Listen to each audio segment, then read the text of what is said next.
I read a lot and thought I knew some shit. I didn't start using till I was like 39. And my whole perspective changed. That's where you get wisdom, knowledge, and experience. It's not just being smart or knowing shit. I was just laughing listening to it because, on the face of it, it's like, well, that didn't last long, Troy. I don't know that he understood Trump's card comment, but this was just the first step, and you now fucked up the first step. I know more shit than I think I do.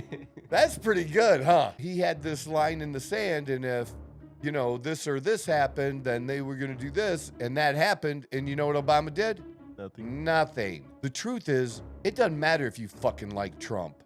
When he says something, he will motherfucking back it up. I don't really care what other people think.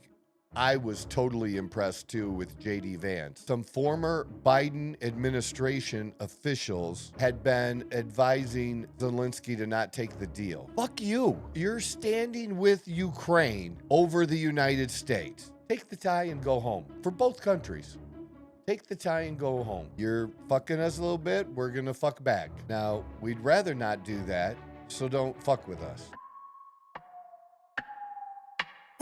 It doesn't end well unless it ends. You can't just report the fucking obvious. I don't care what a critic got to say, I got them picking up the pieces. That mean you really playing with your life, I'm about to come and run it all back. I'm the new era, about to snap back. Let's fucking go. This is the Outlaw Apostle Podcast. I'm your host, Troy Neff. I'm the fucking guy. And our other fucking guy is Chase. Chase. What's up, man? How you doing today? Man, the weekend has gone really, really fast. Yes, it disappeared, honestly. And I don't necessarily look at weekends like I did years ago. When you work through the week and you worked to get to the weekend, right? Yeah. Because to me, every day is Monday and every day is Friday. Because that's just how my business and how I operate and how I work now. So it all blends together, but I don't know. It was kind of a weekend. We had, so I think I had mentioned maybe that I had reservations for a place called Toca Madera. It was a Mexican steakhouse. Okay. It's in Scottsdale, and it's very hard. Like it takes a minute to get into. Okay. If you want to go on a Friday or Saturday night. I had to book out a reservation for 6 weeks. Like go 6 weeks out to find an open. Yeah. Wow. And so I had it, and I've wanted to hang out with my friend Ben and his wife Frida. Mm-hmm. And we had talked about going out for a long time. And so I saw him, I don't know, like early in the week, something like that, or last weekend, and said, hey, it should be no big deal. How about go with us to dinner, and I'll call them and get the reservation changed from 2 to 4 people. Okay. I wouldn't have thought that would have been a big deal. Well, I called on Wednesday, and they wouldn't do it. Okay. Yeah, like... Are they very, exclusive or something like that? I haven't been in there. I don't know the setup. I don't know if they have a lot of 2-person tables. There's not a lot of places that have a lot of 2-person tables, Mm-hmm. I mean, you had a little bit of that in the bar area, table seating at Bourbon and Bones, like when you and I went. Yeah. That was like a 2-person table, but I didn't think it would be that big of a deal, and they wouldn't do it, so I canceled it because it was more important to hang out with them. And we went to Bourbon Steak last night, and it was phenomenal, and it was great. So no Toca Madera yet. I'll rebook that. But yeah, it's supposed to be the shit. And there's a handful of them around the country. Okay. I mean, it does look very exclusive. Maybe it's more of like a... I want to go, but that kind of like, I didn't like that. I didn't like not being able to change my reservation. And then on Friday night, we also went to Scottsdale and went to a place called the Italiano with Chef Joey. Just more traditional type of Italian. And it was good. I mean, I wouldn't give it a 10 or anything like that. I'd probably give it a 6 or a 7 in my book. But it was still good. Still decent place. We had a good time checking it out. And then today is podcasting. Today is church. And then tonight, and work. And then tonight, we are going to go to our first Suns game. Have you been to a Not in like Phoenix Suns game?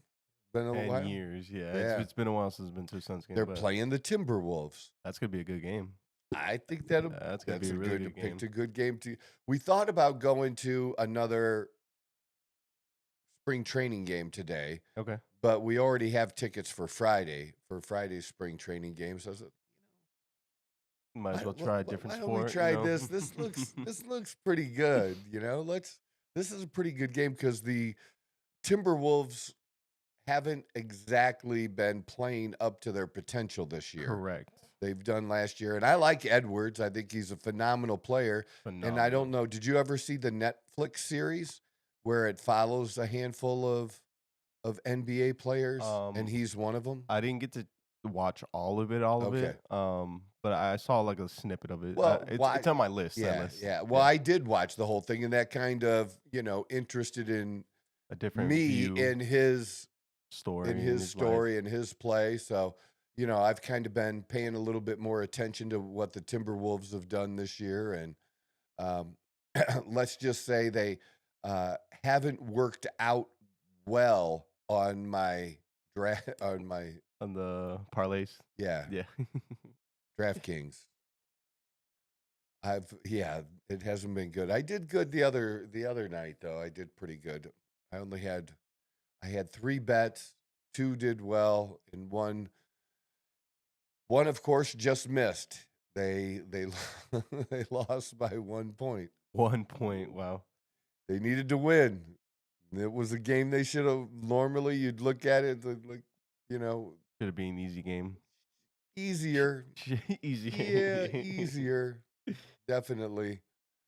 The college is all over the place. Sometimes I hit, sometimes I don't, but still going back and forth with their money. Hey, that's all that matters, right? It's just for sure, money. but I have less of their money now than what I did. I'm not at that high mark now. I'm trying to, scratch that back, and we will try to do that. The Combine has been this weekend. I don't know if you follow that. Yeah, NFL Combine, has been going on. And that is a big show. I mean, it's crazy. And it's been that way for, I don't know, over 10 years, easy. But, yeah, well, when I need something just on in the background, throw the Combine on. Yeah, because Dawn too. You know how Dawn loves sports, so like she'll check it out, and you find out about a little bit about this player or that player, and the number of people follow go there like it's a game or just sit in the stands to just. It's actually watch. Really cool to see how many people actually show up to a Combine. It's really dope. It's a lot. Yeah. Pretty impressive. I still have no idea what my Steelers are doing. There's been a lot of movement. You see your boy Debo? Yep. He's a commander. That's actually to be very, very good for what's the QB's name? The Daniels. I think that's gonna be very, very, very nice. I think so too. I think it's a good landing spot for Debo. For Debo, I agree. And you normally wouldn't say this, but Washington did something that's pretty rare. I mean, they turned their team around and became super competitive, and it looks like there's no reason you wouldn't think they would remain competitive right now for a minute, but to turn around in a year, because these teams will have these 3 and 5 year plans and stuff, and they went from the bottom to near the top fast. Oh yeah. Fast. And this kind of a player and the threat that he adds because of his dual ability as a running back and a receiver, I mean, that's got to be solid for them. Yeah. I know the Niners have been throwing up a lot of names. I know Ayuk is also on the trading list. They just recently said that they'd be okay with trading him away. After they just went through all that to sign him? Yeah, that's what I was How thinking. Many year deal was that? I believe it was 5. It was a long deal. Well, he did get hurt. Yes, like 2 weeks into it. Or after the deal, I should say. Yeah, I wonder if they were upset or if they expected him to come back before the end of the season, and it is possible. They didn't. I don't know. You never always. I mean, after getting rid of Deebo Samuel, I'm not. I mean, we do still have a few receivers that should be perfectly fine. But it's a little concerning that we're just putting up all our receivers up on the list. But yeah. Well, the Steelers still need a wide receiver. That's another wide receiver. I mean, Pickens. I love Pickens, but they still need another one. And I don't know. Are we even gonna? Are they gonna make a move before the draft?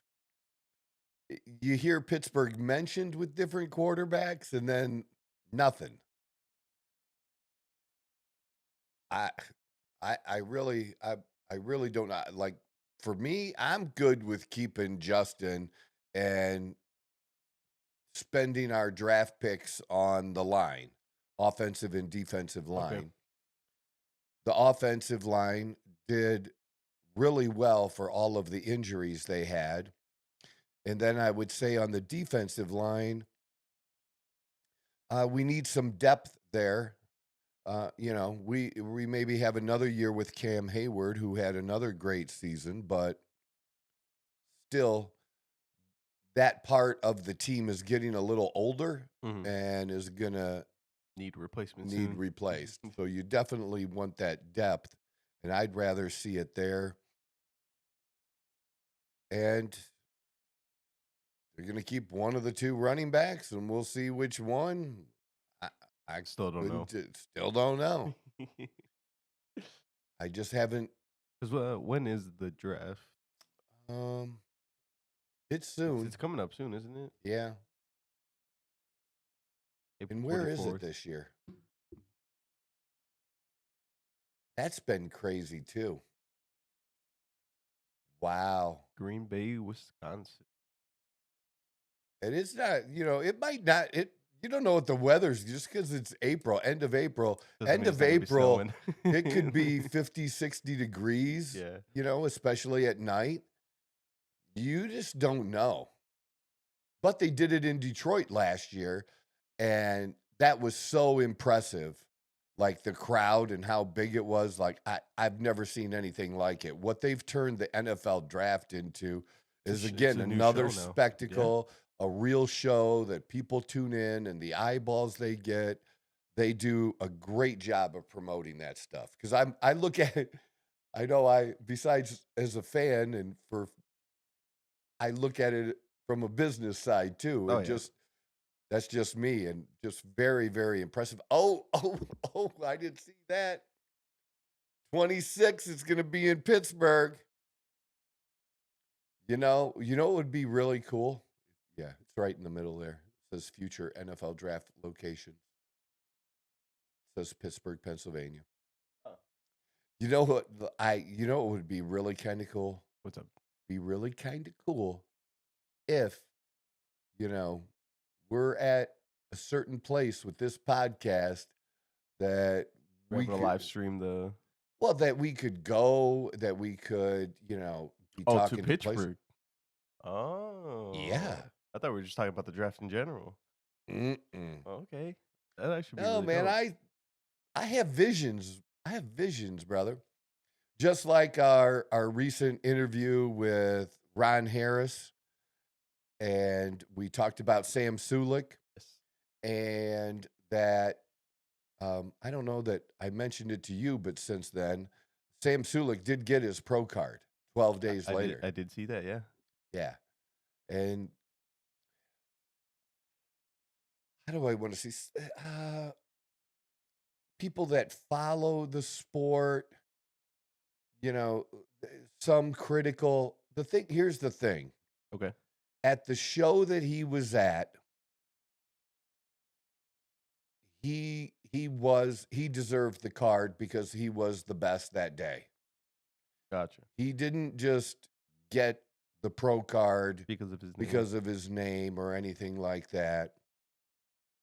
No, of the finalists that were out there for the overall, he had the better physique.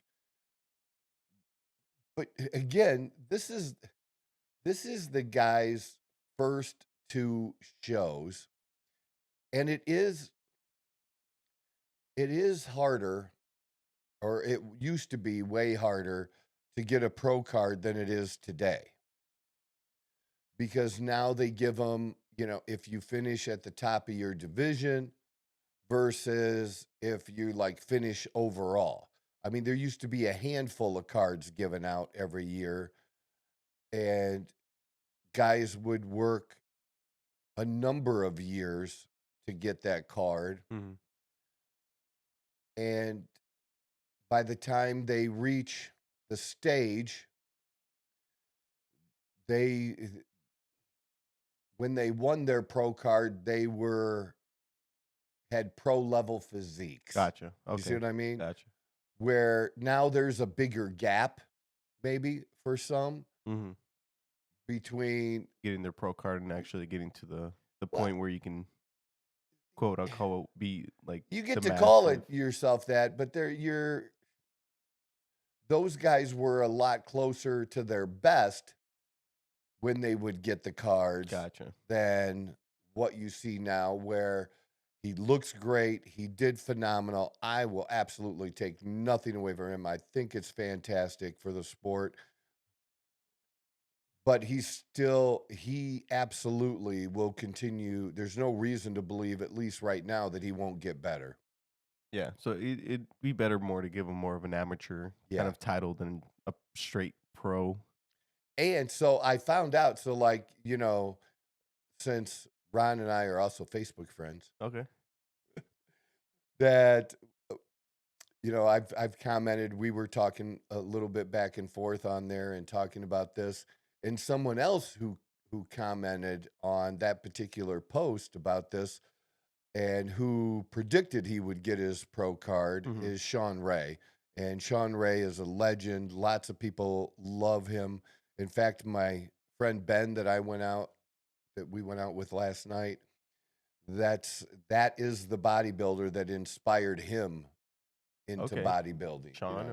Sean Ray's got an incredible physique, a legend of that era. And so I did send him a message. Said, hey, I did just interview Ron.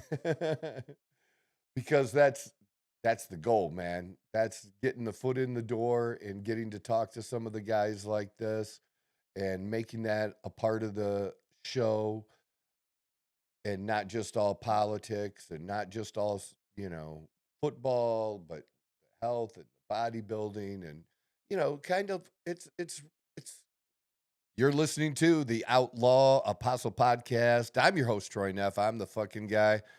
And I am asking you to help us continue to grow as we now are doing 3 shows a week.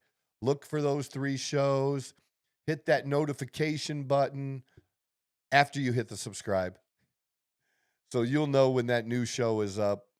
And appreciate it so much. God bless. I would say Rogan-esque in a way that Joe Rogan went this past week from talking to Elon Musk again, which was an excellent interview. I encourage people to see it, to interviewing Peter Berg, who's an actor that you would recognize if you actually seen a picture of him. You might not just picture him with my name. Yeah.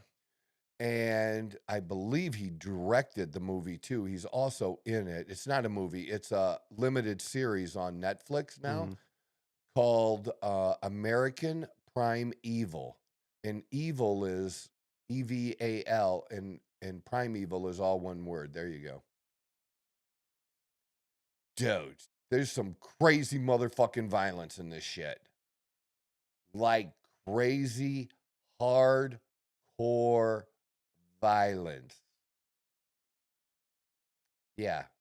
We just started watching it. We're only into the second episode, but it's very, very good. And it's about a journey The west. American West. Okay. Well, and it's about Indians. It's about the U.S. Army. Oh. And it's about Mormons. Mormons. Yeah, the Mormons when they like moved out there, and how they were also persecuted, but then they were like badass too. Like they had like this Mormon militia shit, dude, that was crazy and just violent. You know, but Joe Rogan interviewed Peter Berg, and it was great. So that's but being able to go and then being able to talk about MMA, you know what I mean? Yeah, Like the being able to those bounce are the around things from that topic interest to him. topic, Yeah. And similar to that, you know, Joe wasn't always as politically as he has been recently, and he's kind of developed that now. And I think part of it is age for some people too.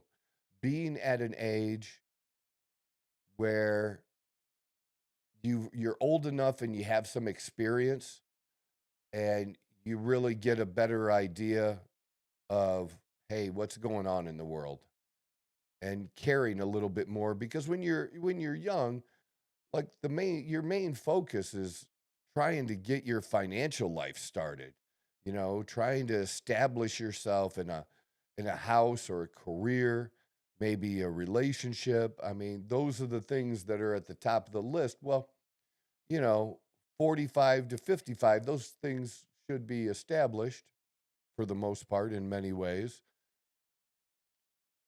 And it's not that business isn't high on the list, because it is high on mine, but that you just have you've been through some things and not have just heard things or read things. And I'll explain it this way. I had somebody was asking me about my experience related to testosterone, steroids, peptides, that kind of thing. And my research study and interest goes back give or take a year or two, but about 30 years. Okay. And I read a lot and thought I knew some shit when I, you know, Hardly from knew from anything. 25 to 30 and reading and doing all that. But I never used. I didn't start using till I was like 39. Or 40. So I didn't start using until then.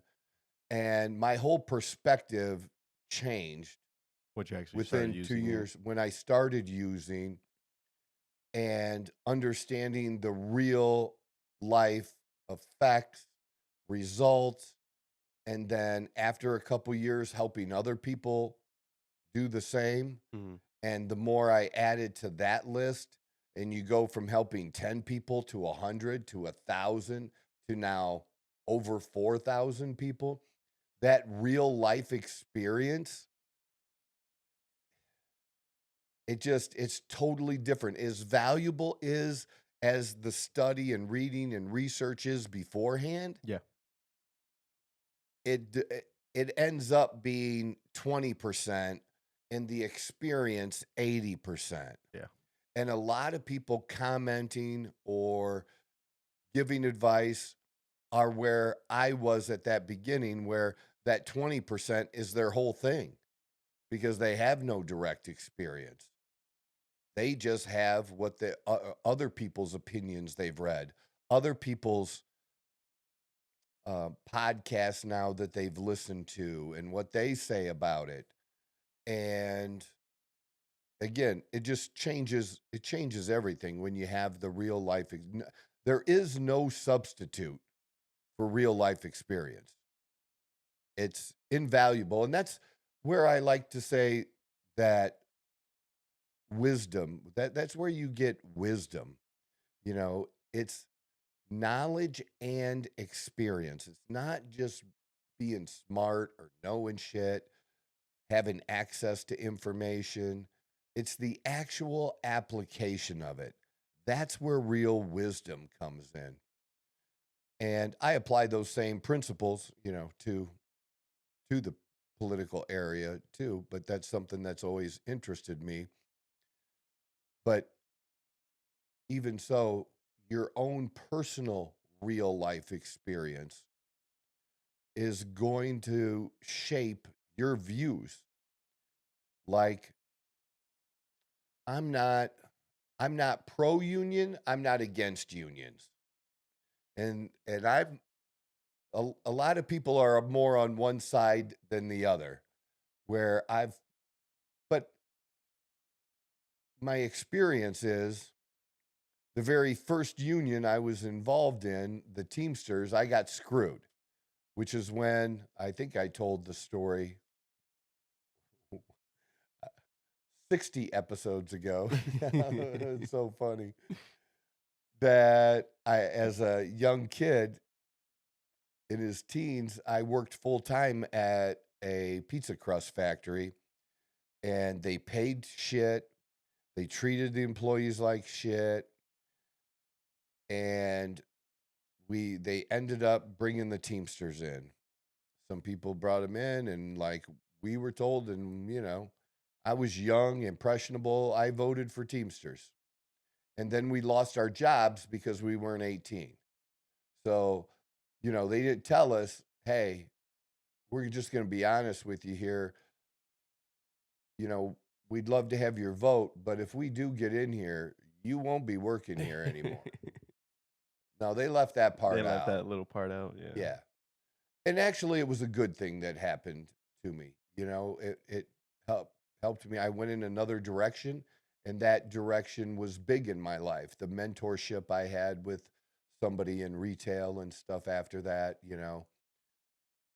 Sometimes, again, what we think is bad isn't bad at all. It's just the frame that we've given it at that particular time. Oh, yeah. But also my framing for the union, I didn't really think a lot about unions at that point. Like, you're not working for me. You're not helping me. And then when I lost everything and had to start over, $15 under the table, and then got into the laborers union, and that was $25, and it was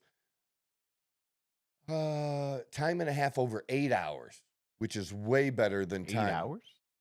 You would get time and a half on any hours you worked Over 8? over 8, not over 40. That's a solid deal. I'm not gonna lie. Well, that's what I'm saying. That's a Those were solid deal. union benefits, and the insurance, and there was vacation things, and they'd put $1 over here and $2 over here, and the negotiated contract. And I had mostly a better experience. I still didn't like contributing to the union for, they took money out where they would use it for political purposes, and I didn't want my money used for that. And then so I got a call from the president of the union, because most people don't say no, right? Oh, so it was an option. Like you'd get to say yes or no to it. They tell you it's like legally it's supposed to be an option, Gotcha. but But follow nah. the rules. Well, if you like, a lot of times union jobs are for a certain period of time Yeah. at a certain location. And when that time period is up, you're going to need to be placed somewhere else. If you're a thorn in their side, how much are they going to move you to a different location? Yeah. See what I'm saying? No, I get you. Yeah. Yeah. So there was that. I didn't like that, but a little bit better experience. And then, the clients I've had over the years, both as a financial advisor and, now doing the HRT, the hormone replacement therapy. I have lots of guys that do construction and are union workers. Some of them obviously non-union too, but I understand that life, that lifestyle, the work, just having done it. And that it was very valuable to me. But I'm just in my perspective of the union. Yeah. So your personal experience is going to matter and how you view it on whether it's good or bad. And our personal experience is just that. It's that to us. It doesn't mean everybody's had that experience. And that's how I tell people about the HRT and the drugs and the PEDs and the steroids when you use. Most people that do use have their personal experience. And they have certain experience with certain drugs and maybe get certain side effects that other people don't get. That's just their experience. It doesn't mean it's not true, but it also doesn't mean because it was their experience that it's true for everyone else.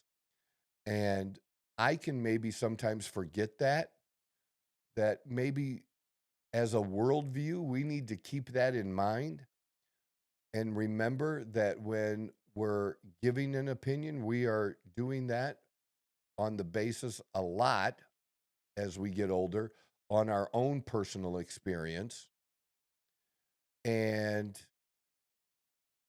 that consider that there are other points of view. There's just no gap, no leeway right now. It's just these hard lines on both sides. And we've talked about it before, not really common ground either. I I was listening to, I think it was the last podcast that you posted. I think it was in there that I talked about Trump and Ukraine and that he was going to be signing the minerals deal on Friday. And we recorded that on Thursday. And I was just laughing listening to it because, on the face of it, it's like, well, that didn't last long, Troy. For the moment, that's true. Just as I've said, you have to take 24 hours. Sometimes you got to take a little bit longer than that. That deal is not dead. It's not a dead horse. That I believe. It depends on how fragile the Eagles are. There's a lot of back and forth. Yeah, but you can't do that. You cannot put yourself over the entire country and the No. country's people. And Trump wouldn't do that either. No. I know a lot of people think of him that way, but that's not the case. What I am tired of is the people on the left continuing to try to push this narrative or link Trump with Putin like they're Best totally friends. on the same side. Yeah. And I believe Trump when he talks about he's in the middle. Here's the thing. I think there was some miscommunication a little bit in language and how fast that was being translated. But I did see video, and I could have you search for it, but we didn't get to see it publicly when it happened with Biden and Zelensky, I believe back in 2022, where there was a statement released by the White House and Biden gave Zelensky some money, and then Zelensky went on and on about, all this other shit that he needed and wanted.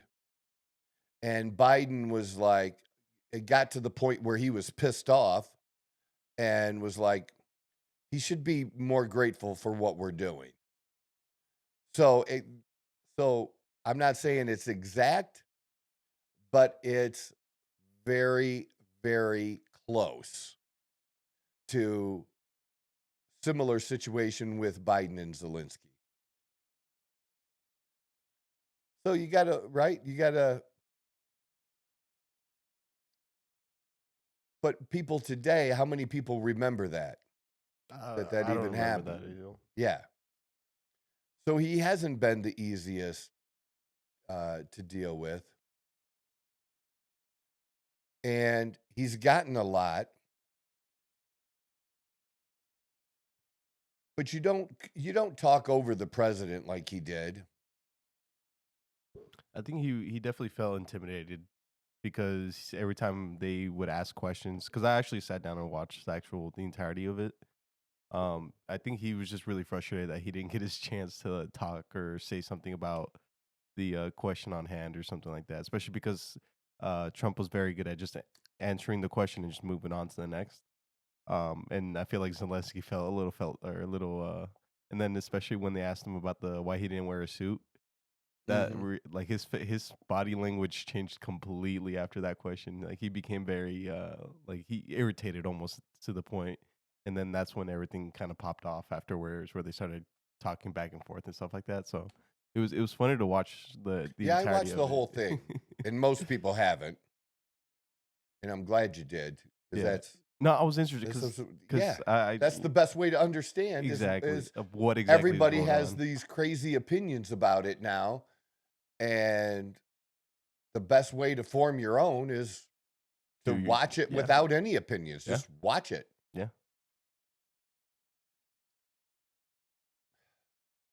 I don't know that he understood Trump's card comment. No. But Trump has said that in public a number of times. I don't know if his staff has relayed that to him there or the connotation it means, because Trump is right. They don't have cards a lot of cards at this point. And if we stop giving money like we were, you really have no cards. I know he wants some type of security promise, but this was just the first step, and you now fucked up the first step, because we want to feel like we have an interest there. Like, why are we supporting someone? Why are we going to war? Why are we giving someone weapons, money? Well, what is our national interest there? And in many cases, it's been true that throughout history, even the world wars, it's about oil. Our national interest is oil, and the world runs on oil, and we wanted that free flow of oil, and we were fighting for that free flow of oil, brother. Absolutely, that's true. I feel like in history, like 99.9% of fights have been over material or land or some sort. Or religious. Or religious would be number really 2. Big one, yeah. Yeah, but oil was right there, dude. There's always something that, And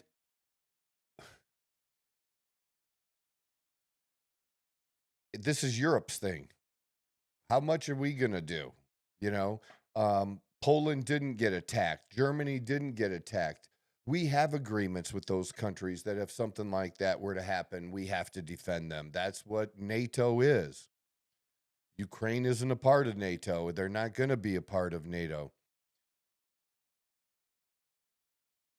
With him not having any cards, Trump was saying that you are going to have cards now with us. by signing the mineral deal that they had agreed to, that he was there to sign. Okay, he Yeah. was there to sign the deal. There wasn't like final negotiations left No. of the mineral deal. Yeah, it was just Now the there are price. details that need worked out and Refining, how yeah. like and stuff afterwards, but the deal was the deal. And it was done and ready to be signed. And now that we have an interest there, a substantial interest there, we have an interest in protecting that. We're not just going to let another country take you over completely, because then what does that do to our deal? It means our deal's shit, right? Yeah. Okay, that is a security guarantee. And he was complaining, well, we've The had entire time. ceasefire, but we have had ceasefires With Russia before over years, and they kept breaking them. under Biden. Yeah. Because they never back shit up. Obama never backed shit up. Obama, I'm trying to remember what the situation was. Put in Obama and red line or line in the sand. I don't know if that was a Syria thing. Yep, look, about the, like I know more shit than I think I do. That's pretty good, huh? That is pretty good. So he had this line in the sand, and if, you know, this or this happened, then they were going to do this, and that happened, and you know what Obama did? Nothing. Nothing. So how do our allies get trust from if we say something and we don't back it up?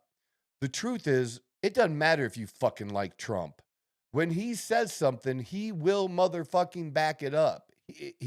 And that's what I think was irritating him with Zelensky, is he's like, I'm not Biden.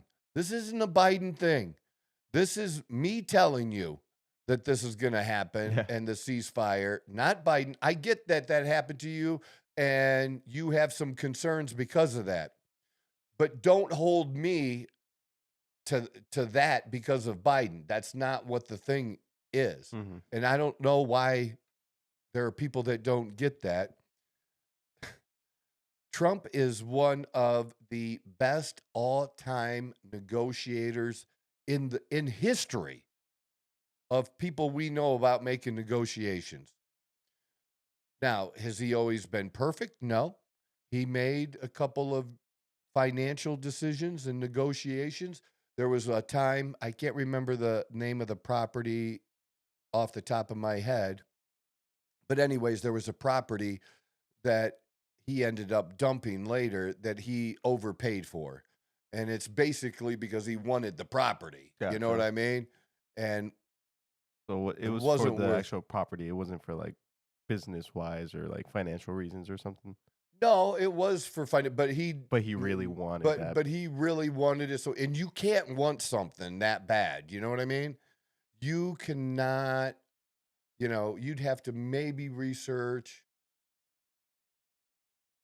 You'd have to research what was Trump's worst real estate investment deal that wasn't a casino.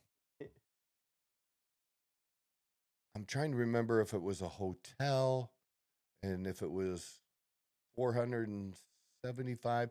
See, you got to understand, like, you know, in the books and stuff, on like they're all listed out. Every deal, they go over every deal. That's what makes it really cool and fun reading.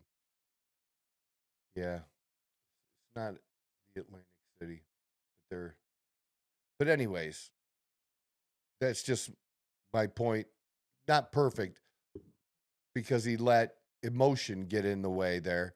You cannot be like, I would tell somebody that if you ever buy a house, okay, you can't want that house so bad that you have to be willing to walk away from the deal. If you're not willing to walk away from the deal, guess who has the upper hand? The seller. And, you know, I've always known that, so I've applied that to things that I've done in it. You got to be willing to walk away. You can't fall in love. It's just real estate. So besides that, though, but great negotiations. Even during his bankruptcies, he had to negotiate deals to get through those bankruptcies and come to terms with the banks and investors on how much they were going to be repaid. Mm. Phenomenal at doing that. We also have his first term. They keep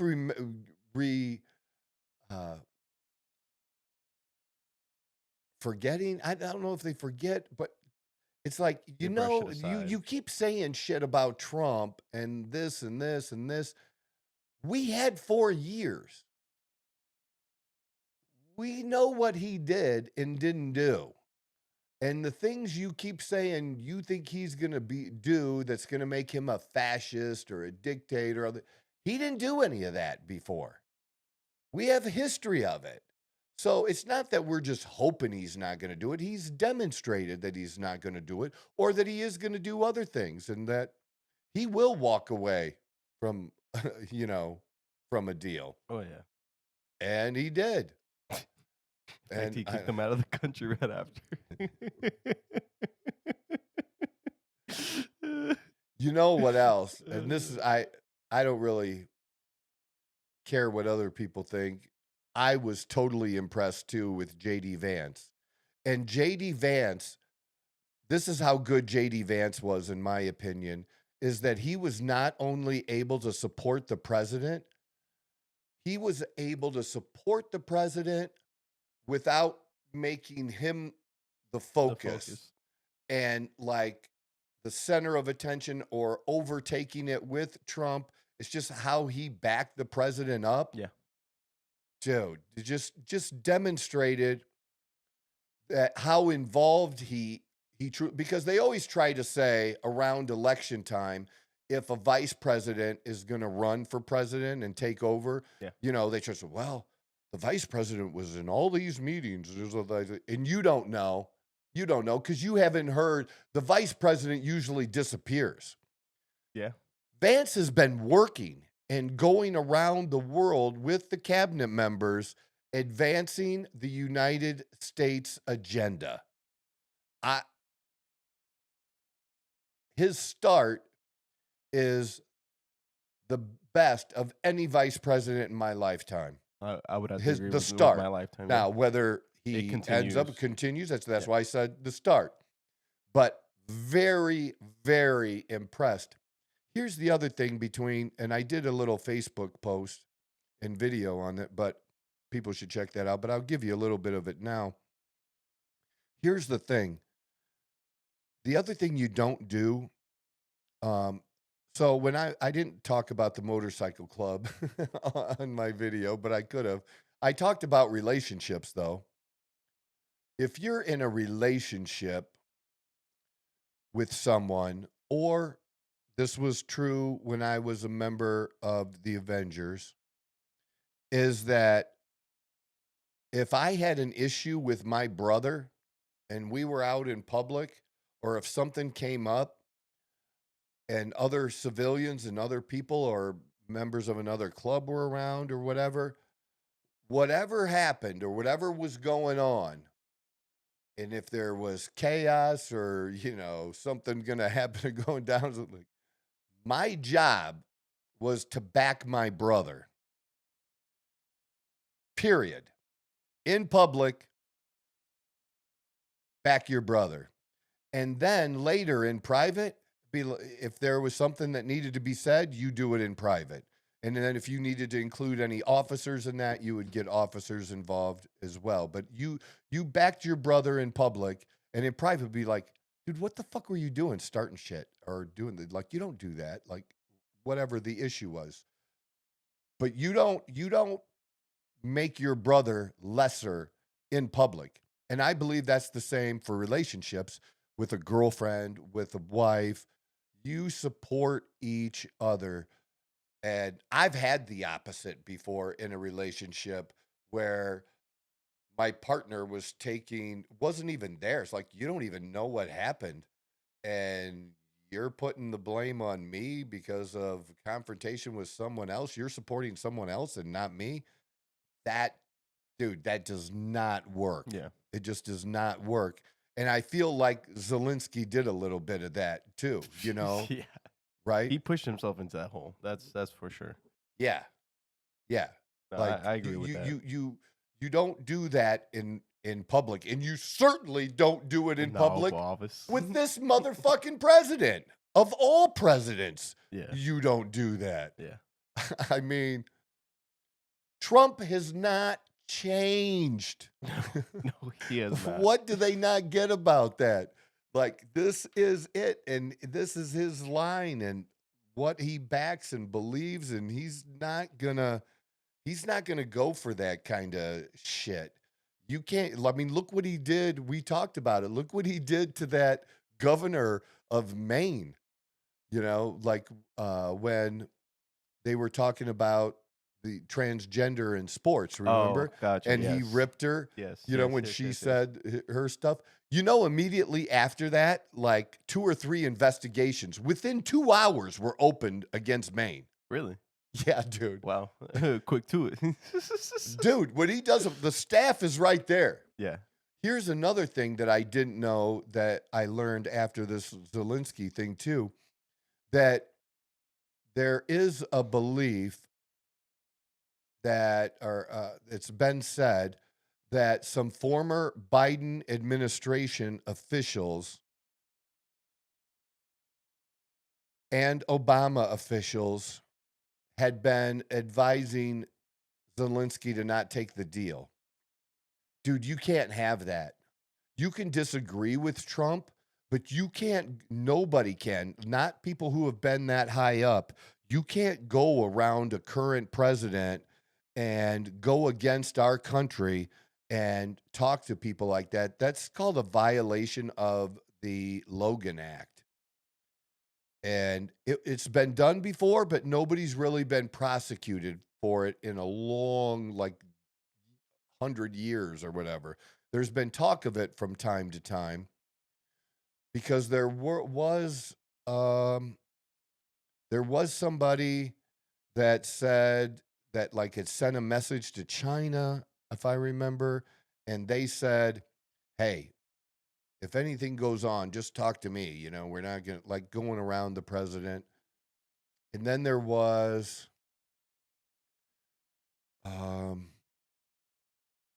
somebody else that went and did the same thing, similar, talking to, you just cannot do that. That's not a good deal. Did you put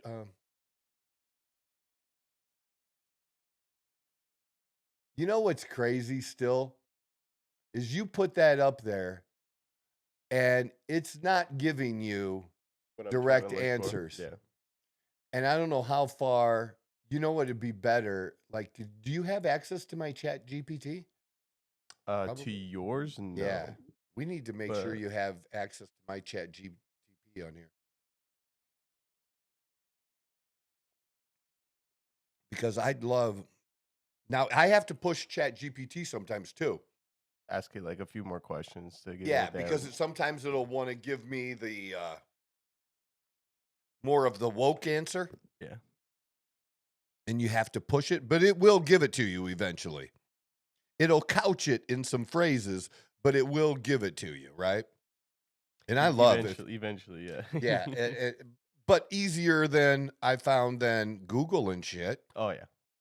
So I definitely encourage people who listen to the show, if you're not using ChatGPT, start using ChatGPT, even pay for it, or another program like it, and start using it for the things that you were using Google to search for. It's absolutely worth it. Let's see. Obama, Biden, officials advising Zelensky to not take deal. And I'm even going to put in here the Logan Act too.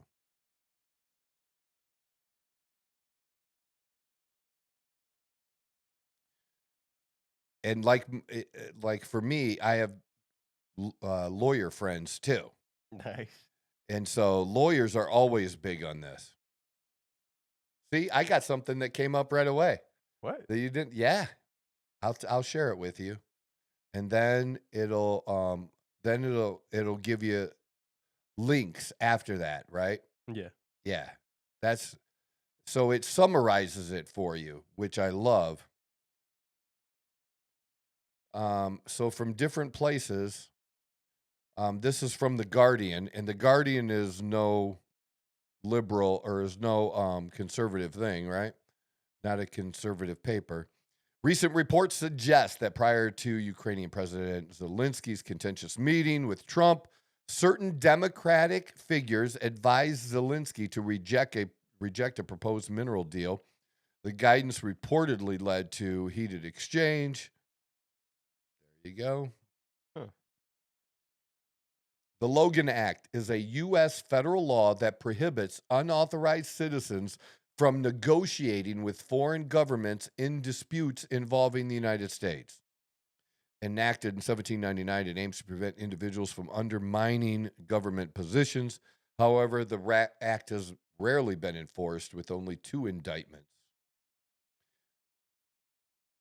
In this context, the application of the Logan Act to former officials advising a foreign leader is complex. See, this is where it gets this is from Lawfare Media, though. The act targets unauthorized negotiations intended to influence foreign governments. However, advising a foreign leader without intent to counteract U.S. policies may not constitute a violation. Well, in this case, that was the intent. Yeah. It was the intent. And that's the thing, like, hate Trump. Remember what I say? Like, hate your government, but love your country. And these I stand with Ukraine people, fuck you. You're standing with Ukraine over the United States. That kind of shit I don't get, man. Don't agree with the policy or whatever, but nah, that kind of stuff, how do you even talk to those people? Like, how do you have a conversation? I don't know how to do it. I don't think you do. I'll be honest Like with I you. said, I'm always trying to look for common ground. But what should be number one common ground is what's in the best interest of the United States. And all these people that want war with Russia, or that if you don't want war with Russia, you're a Putin puppet. I'm so tired of hearing that shit. Or you're a Russian asset. Look, if there was actual real evidence that Trump was a Russian asset, they would have used that in either campaign. Yeah. Because it would have been leaked. One way, shape, or That form. they had an email, that they had a recorded conversation, that whatever, they would have used it. They don't. They're basing it on that he's not an asshole to Putin. Yeah. But Trump will negotiate the same way. You know, and he has been hard on Russia. If you actually look at what he did and the types of sanctions that he put on Russia were tougher than the sanctions that Obama ever did with Russia, and tougher than Biden ever did. I did mention in that video that you had up that under Obama, Russia invaded Crimea. Under Trump, Russia didn't invade anywhere.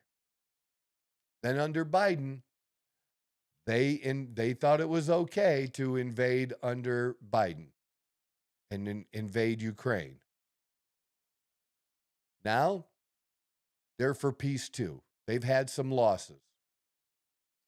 And I think it'll be enough to appease Russia for them to get a little bit of land, and that's land that has a lot of Russian people on it, actually.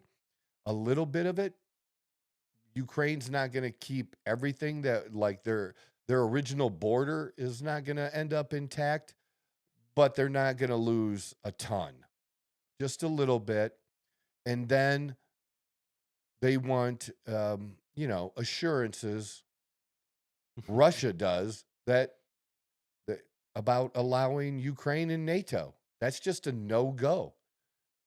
And after that, it's just kind of done. You know what I mean? Like, Just leave it as it is. take the tie. Take the tie and go home for both countries. Take the tie and go home. You've both got some substantial losses.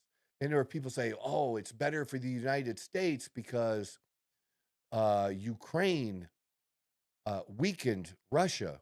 Russia may be weakened, but you have to understand that Russia has a card to play if they ever want to play it.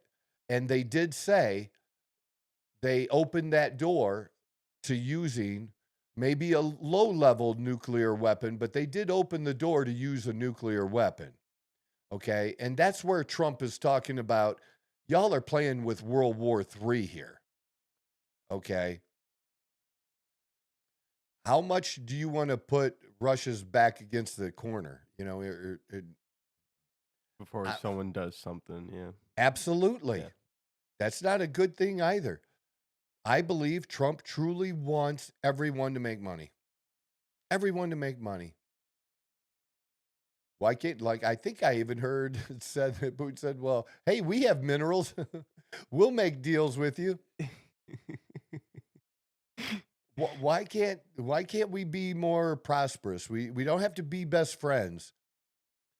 And you got to understand, people my age, especially, grew up with Russia being an enemy, like a serious enemy. That's what the Cold War was all about. It's totally different. Your generation, you've heard about it, but you've probably heard more of China being a danger to us than any other country. Or what be honest would with you you, think? I would definitely say Russia. I don't know if that's just because of the movies I was into and like the kind of Yeah. like stuff that I was just watching. Like my parents watched a lot of like CIA stuff, like stuff like that, investigation stuff. So me growing up, Okay. at least, I definitely learned a lot of the Cold War kind of like era and stuff like that. So in my eyes, I again would probably see it the same way you would, where Russia is like the main enemy of the world, right? Like not just like the Right. US, but just in general, like Russia, like its history beforehand has not been the best. And like so China, honestly, to the only thing about China, me growing up, was like they made everything in China, right? Mm-hmm. So that they had more of like a technological kind of advancements, but other than that, it wasn't necessarily Well, they stole our a threat. technological Yeah, advancements. yeah. So, but China wasn't, or at least in my eyes, wasn't necessarily seen as a threat. It was just more of like that, the other big country on the other side of the world. But Russia definitely has always been some sort of like enemy or like a public enemy, because all the movies that are like shown and like there's like multiple TV series about it and stuff like that. Yeah, So yeah, true. no, I think Russia definitely has had like an image of enemies. Oh, yeah. Towards the And world we've for- had it in TV and movies and everything like that. But, I mean, I don't think they say in Top Gun 2, like who the enemy was. But, in Top Gun, the enemy was Russia. Mhm. But in Top Gun 2, I think it was more Iranian. I Okay. think it's more Oh, Middle I guess East. that is the other one, is the Middle That's East. the one that we didn't talk about. Yeah. the Middle East was But those are the three. But of those, I mean, but on that list, even if you want to put Russia as number one and China's put them 2 or 3, it doesn't matter. Think about it, that they are in the top 3, and we do have financial business and interests with them. Yeah. And we'd like to, what Trump, I think, sees when it comes to China is we want to keep, there are certain issues that rub us a certain way and we to them, with the Taiwan Straits and that kind of stuff. But we still do business. And how can we take care of the other issues so we can do business that benefits both countries and also where we're not being taken advantage of? And that's with everybody that's Trump's deal. And if you don't understand that yet, I don't understand what people don't get about this. It's simple, and it's we'll do unto you as you do unto us. You're fucking us a little bit, we're gonna fuck back. Now, we'd rather not do that, so don't fuck with us. You don't want 25% tariffs? Don't have tariffs on our shit. And not just don't have tariffs on our shit, like seriously allow our shit to come into the country and to be sold. We just do not need to be the world's only buyer of shit. Honestly, though, yeah. But we are. Everyone is dependent on us and buying from them. So we have a lot of cards, and Trump knows how to play those cards. I'm all good with what he's done and how he handled himself. And if somebody's embarrassed about that, then you have a weird idea of what to be embarrassed about. I'm never embarrassed about other people. I can be embarrassed if I do something stupid, but I'm not embarrassed if my friend does something stupid. I'm not. Wait, you embarrassed me. No, you didn't. You embarrassed yourself, motherfucker. You didn't embarrass me. But I don't think he did that at all. He stood up very clear for what was going on that day and tried to get it to the finish line, and the dude blew it up. There's no way around that. Yeah, no. And he has to come back. He has to, and other people are telling him that. You may see, these countries are getting together and supporting. Well, then you write the checks. So you want this, you just want the credit. You're mad because you weren't at the table at the beginning. Some European allies are mad that they're not at the table. You can't have 20 people trying to make the deal. It's too many people. Trump's idea is, I'm going to moderate between the two of you. I'm going to be in the middle. I'm not going to be on either person's side. I'm going to be in the middle, bring the two sides together. And if it's okay with Ukraine, and if Russia's okay with the deal, but for the Europeans, if the Ukrainians are okay with the deal, why would they object? On what basis could they object? It's not their motherfucking decision. Yeah. So that makes no sense. Yeah. Other than, they just want credit, or like, we know who's going to get the motherfucking credit. It's kind of already been established. That has already been established. That I'm going to do this. I'm going to help you do this. And if you're not ready to do it now, come back to me when you're ready. I'll get it done because I want it done. Just as he wants everybody to prosper, he wants people to stop dying. Just out of basic humanity. Yeah. Oh my God, that's horrible. Nuts, man. But online, People the two differing crazy opinions and stuff, it's so stark. And so there is no middle ground online right now. Oh, no. None. And if you don't like Trump, but to use this, that's what I'm saying. This is not one of those cases where you use that. Like it used to be too, that you when your president is on foreign soil, like you don't make stupid comments about the president. That there used to be like unwritten rules about that kind of stuff. Yeah.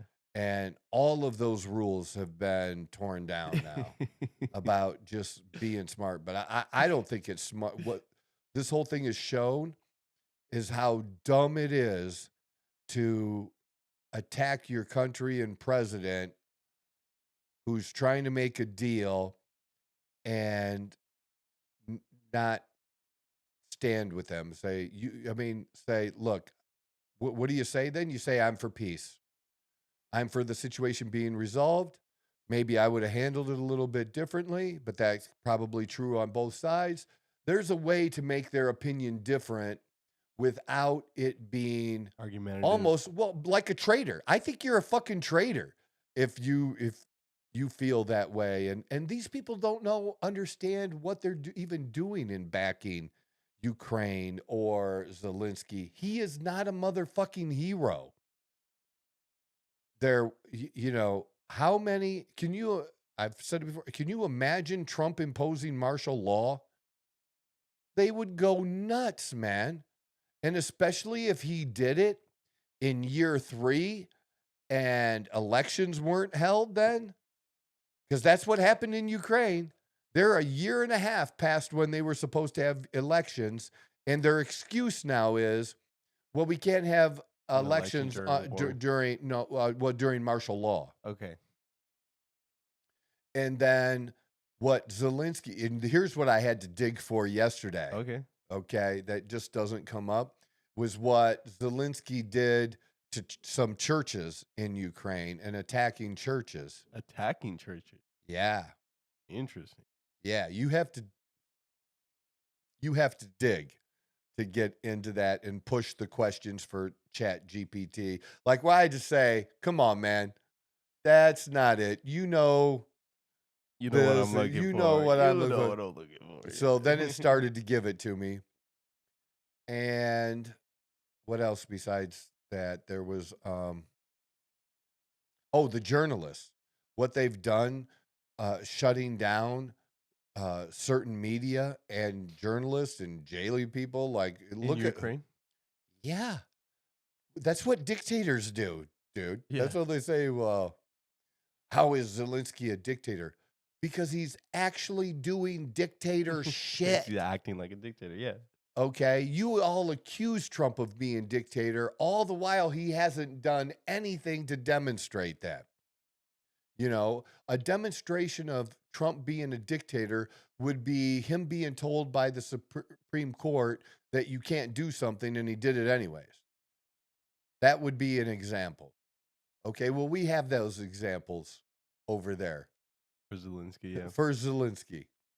And then on top of it all, so none of you care about the money. You don't care that over half of the money that we've supplied, that they have no idea where it's gone. Yeah. And there's a good chance, right, that money was funneled from Ukraine back here to pay people off. And it's certainly, so now you're on the side of the neocons that you hated in the early 2000s. The Bush people, the Cheney people, the people who, were all about war and the war machine and funneling. This is how they funnel it. We gave money to Ukraine to buy weapons. Gave it to them. We didn't even get a loan. Okay. Zelensky was just in the UK and just got $2 billion as a loan. Okay. Like in the last 24 hours. What? Yeah. They're giving him another $2 billion. But it's as a loan. Oh, okay. Okay. They're not giving it to him. This is part of the See, the we deal. just gave money. They get it as a loan so they can get it back, Yeah. right? Uh-huh. So we gave money to Ukraine. Ukraine then used that money to buy weapons from us. And then we have to either replenish the stocks or whatever, and we're in the process, and we're low. Like, we're not where we should be because we've taken our weapons and sold them to Ukraine faster than our companies, Northrop Grumman and those kind of companies can make them, right? Yeah. Right. But feeding those companies business. How many politicians own stocks of those companies? All of them. Yeah. Yeah. So money's being fed into potentially campaigns. Money's being fed into companies, and there's just money going everywhere, and everybody wants their little bit of cut, right? And then you don't know where all the money went. But that's what's happened. And so it's like, you know this, right? You know you're funding the war machine that Democrats used to be against. Look, I'm all for our military. I'm all for the latest, greatest weapons and a fierce fighting force. I'm for being prepared to use it for defense, not to just stick our nose in everywhere. We did that for decades. That's been my whole life and I used to defend it. I've changed. I used to defend it. I was pro-war in Iraq. I was pro all that shit. I'm not pro that shit anymore. I've changed because, okay, I watched everything that happened.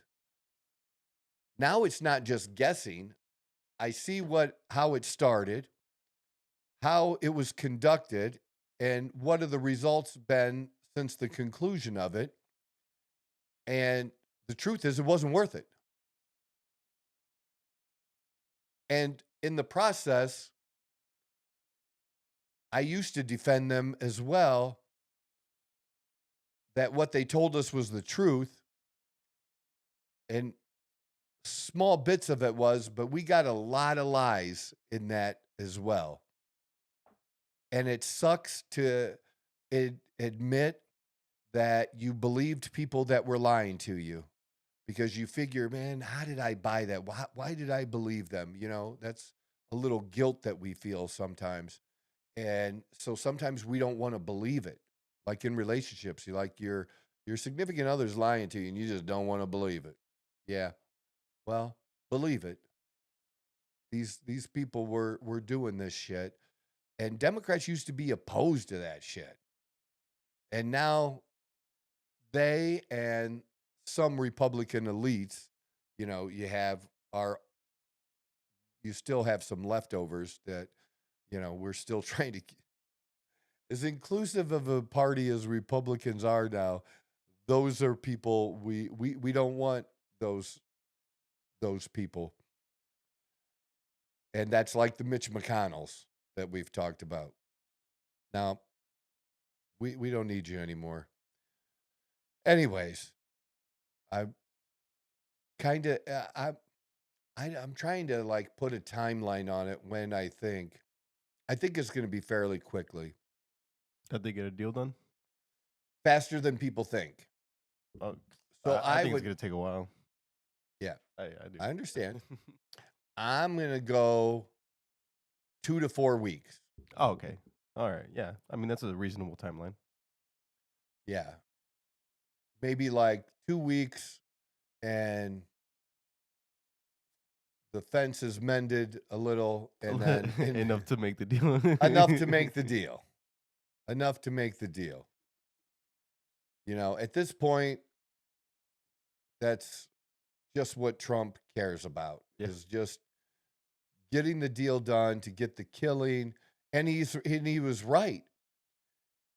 The ceasefire is the first step. It's what they were trying to do with Israel and Hamas in Gaza, that there's steps to it, to peace, to a final agreement. But it's got to start with the first thing. How about you stop killing each other? How about we take that step, right? And it seems like Zelensky wanted to go from, fighting all the way to step 5. Like it's just not how things are done or ever done. You got to, and he shouldn't want it done that way. Let it all be proven along the way and the steps. But you're willing to take that next step because you agreed on this first step and you both followed through. And that's where Trump was saying, trust me to have that happen and stop judging what may happen in the future based on what's happened in the past under Biden. Different administration, different tact. And that's the other thing, too. The Biden administration, all those people had 3 years to do something about the fighting in Ukraine. And there's a lot of people that just wanted the fighting. They want the fighting. They want the war. But these Americans that are talking about it, do you want to go? Because here's the thing, it's not the U.S. In Ukraine, you can be old. You can be 50 and volunteer. They'll take your old ass body. You want to fight? They'll take people from other countries and put them on the line. They've done so. I've seen the stories of people going there fighting. They can go. You want your kids to go?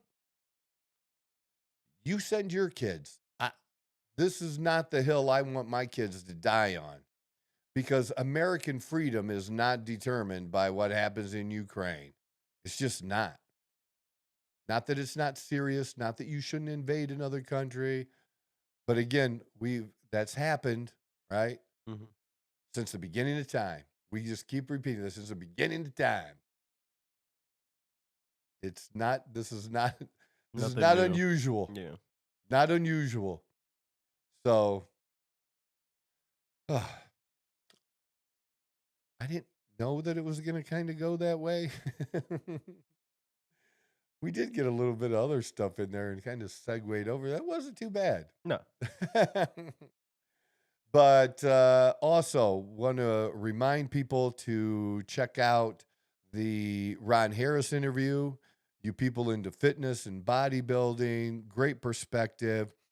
And I think, we talked, I think if he'd be willing to do like 15 to 30 minutes, just do a short thing, and maybe we'll post it just all by itself, just like that, and not like it being a whole episode, but just a short little thing, and kind of go over the Sam SULEK and the Arnold. The Arnold Classic. Last night, Derek Lunsford was the Arnold winner. And whoever wins the Arnold, or whoever are in the top 3, but especially the winner of the Arnold, are favorites for Mr. Olympia. Okay. And just talk about those two things really quick. I think that would be smart for us to do that with him. That would be cool. Yeah, Samson Duda, he did get second. And there was talk that he might come in number 3 after Andrew Jacked. So, but he did come in, the current Mr. Olympia came in second. Because he just wasn't dialed in. He should have just, some of those guys, when they reach that Mr. Olympia level or reach the, where they're the winner of the Mr. Olympia, only do that show every year just to prepare because of how hard it is and to stay on top and, the training and to, if they have some points, where they want to make improvements and things like that, it's hard to do that when you're doing 2 or more shows a year. Yeah. Now, it's different, for people at other levels to do that, because it's just not the size. It's just maintaining that size and that density and that leanness is just hard. It's just brutal. So didn't look his best, but still came in second, and what that might mean for the Olympia, might be another change. And which I don't think is a bad thing either. I don't think it always should be dominated by one person for 6 or 7 years. We had that with Lee Haney. We had it with Ronnie Coleman. We had it with Arnold. We've had our times like that. And guys with a little shorter stint, 3, 4, 5 years as well. But, having it change almost every year and being that competitive, I think that can be a good thing too. And so maybe think about that, like giving Ron a call, see if we get him back. But check out that episode, share that episode to friends that are into fitness as well. We appreciate y'all. This is the Outlaw Apostle Podcast. I'm your host, Troy Neff. I'm the fucking guy. Whoa! Who knew I would make it this far? They hated, they never believed me. Yeah, I would never drop the ball. I know I make it look easy. Yeah, Mayweather with the defense. I don't care what a critic got to say. I got them picking up the pieces.